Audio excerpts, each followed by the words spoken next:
El sistema penitenciario hondureño, constituido por las dos penitenciarías o presidios con mayor capacidad,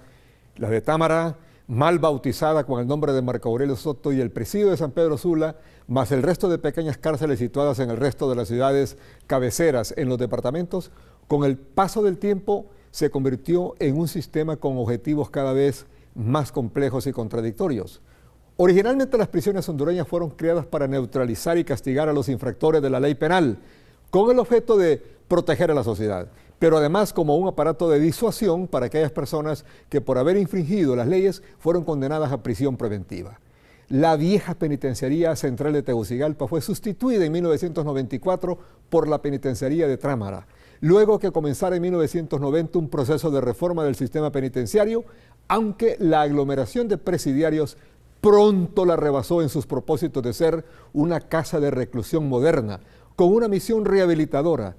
En los últimos 10 años el mundo ha cambiado y la realidad del delito y de los criminales es muy distinta a lo que era la situación de otros tiempos. La organización en el mundo delictivo ha alcanzado niveles de perfección que llegan a superar la capacidad de las mismas instituciones del Estado, creadas para salvaguardar la seguridad de las personas y sus bienes. Esta situación se ha agravado con la implicación del cuerpo policial con ciertas estructuras criminales, llegando a convertir a las prisiones en auténticos infiernos, donde toda posibilidad de rehabilitar a las personas se esfuma en el momento que las prisiones empezaron a funcionar como escuelas del crimen, donde el delincuente fue absorbido por el hábitat criminal en que, lejos de ilusionarse con recobrar la libertad como un ciudadano al servicio del país, al descubrir que el crimen era un gran negocio protegido por la autoridad, encontró en los presidios y las cárceles el sitio ideal para enriquecerse y vivir cómodamente.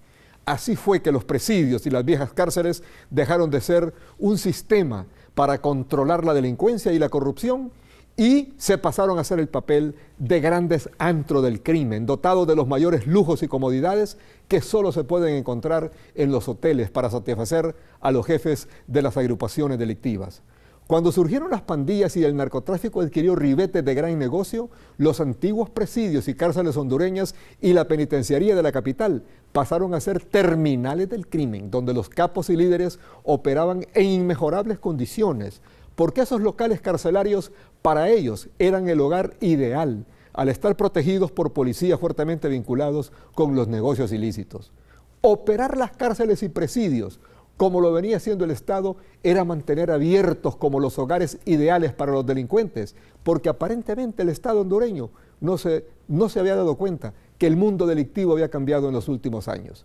Llegado el gobierno de Hernández Alvarado, se cambió el enfoque y se creó una nueva política de Estado, donde se impuso el desafío con dos aspectos fundamentales. Uno, cómo ganar el rescate de la tranquilidad combatiendo el crimen organizado. Dos, tener el control de las prisiones y presidios, desde donde los delincuentes habían ganado el poder económico al ejercer con toda la impunidad del mundo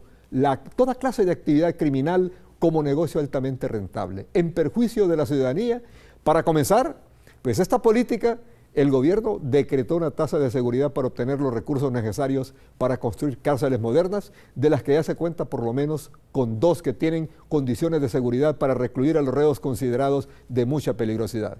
Honduras ha empezado a superar el mito de los viejos presidios y cárceles anacrónicas, donde los funcionarios públicos de mentalidad arcaica creían que los reos permanecían cautivos pensando en rehabilitarse, cuando la realidad indicaba todo lo contrario, porque al ser escuelas del crimen, tanto la penitenciaría central de Tegucigalpa como el presidio de San Pedro Sula se convirtieron en lugares peligrosos, donde los líderes de las estructuras maquinaban sus actividades mientras vivían en condiciones inmejorables de lujo y de bienestar. Al comenzar la desconcentración de los presidiarios en las 2 mayores penitenciarías del país, era obvio que el gobierno había trazado un destino final para ambos, al punto que el presidio sanpedrano ya es historia y lo que queda de esa oscura casa del crimen es resguardado, porque todo lo que permanece oculto constituye prueba de convicción. Y lo mismo ocurrirá con la penitenciaría de Tegucigalpa. Cuando ambas prisiones desaparezcan, los mitos de los viejos presidios hondureños caerán ante el peso de una nueva realidad penitenciaria, y en ambos lugares deberá construirse cualquier obra,